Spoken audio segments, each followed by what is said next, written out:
This video is going to start off with a little story time. I was getting bored of waiting for the Nether update to come out, and instead of trying it on the Alpha Network like a normal human, I decided it would be best to hibernate until its official release. Unfortunately, it seems like I woke up too early, and the update still hasn't gone live. Oh well. So in my time awake, I figured I would get ready for the update and grind for an overglorified stick that my one friend should have had on his 8th run but couldn't purchase. That story aside, the grind for me stopped short because I have nobody to play with consistently. So I eventually found myself max leveling my pets because I have nothing better to do and I have no life. But I had to ask myself, what is the best way to level up pets quickly? I ended up thinking ghost grinding was the answer because of its decent XP yield and the bonus of making money on the side. But then I got sidetracked with pet leveling and asked myself yet another question. What is the maximum amount of money you can make while ghost grinding? And that is the question I am going to use to distract me from the Nether update not being out. We should start out with some basics. All ghosts are monster level 250. This is nice to know because of how scavenger enchantment works. Let's take scavenger 5 for this example because it's what I have. The enchantment text reads, scavenge 1.5 coins per monster level on kill. So by doing some basic math, we can see that we are going to receive 375 coins per ghost kill with scavenger 5 on a weapon. But let's say there's a weapon that is a raider's axe, or better yet, a daedalus axe, which is what I will be using for my example. One perk of the Daedalus Axe is earning 35 coins from monster kills, so we can tack that onto our 375 per ghost to a nice 410 coins per kill. Another factor we can count towards our coins per kill that I learned about while writing this is the Scavenger Talisman. This common talisman grants 0.5 coins per monster level on said monster death, bringing us up another 125 coins for a total of 535 coins. I realize I could add in the Hound pet for an extra 5 coins per kill, but I feel like using a different pet for reasons that I will now explain. Another story, but this one's shorter, I promise. I like fishing in video games, more so than is probably healthy. I just find it so fun because I see it as gambling with no downside of losing anything, except, time on this earth. But it's like, what am I going to get this time? Is it coins? Is it a sea emperor?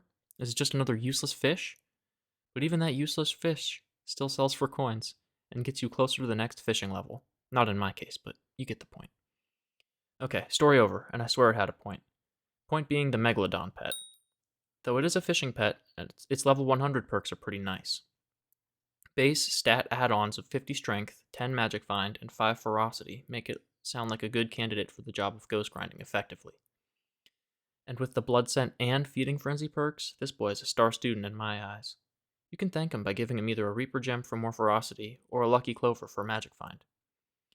And here's where we reach a divide. Do we go for a Magic Find oriented setup or a Ferocity oriented setup? I mean, they both have their perks, namely Ferocity lowering our time between kills, and Magic Find granting us the chance for more rare drops. I think I'll leave this up to you to decide, mainly because I'm lazy, but I'll throw in my 2 cents. Personally, I'm using a full Magic Find setup, with all enrichments set accordingly, and my pet holding the Lucky Clover. Actually, now that I think about it, I would suggest Magic Find over the Ferocity, because the Lucky Clover's 7 extra Magic Find is copied to your Daedalus Axe. Sorry, but this is the kind of script writing you can expect from 4 AM post-hibernation me. And speaking about me, I totally forgot to tell you about what setup to use. By now, most people know that a good setup for grinding Ghosts is 3/4 Necron and a Warden Helmet. I still believe that is the case, so sorry for any early gamers out there. I mean, feel free to try it with what you have, but ghosts hurt bad. Okay, so when it comes to weapons, I got a little sweaty while thinking this strategy up. You ideally want a Soul Whip for its right-click ability to hit multiple targets at once, and a Daedalus Axe for the final hit of each mob, right? So just use both. What I mean by that is have the Soul Whip and Daedalus Axe right next to each other in your hotbar, and follow this simple recipe for success. Start by holding the Soul Whip in your hand and hold right-click.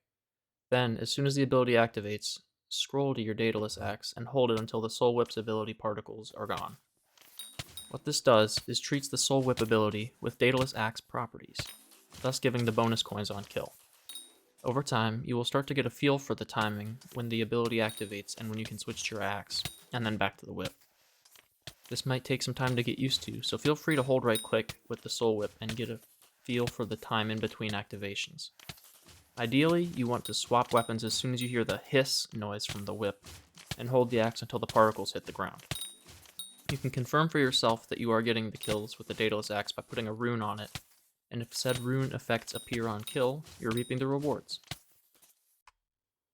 Just to recap, we're 3/4 Necron armor and a Warden helmet with a Soul Whip and Scavenger enchanted Daedalus axe. Have your Megalodon pet with a Lucky Clover out, and set all your enrichments to Magic Find. If you're too lazy to use the scrolling technique, I don't blame you. Just put Scavenger on your Soul Whip and you're good to go. It also doesn't hurt to put down a Mana Flux or Overflux for the extra strength and healing every now and then.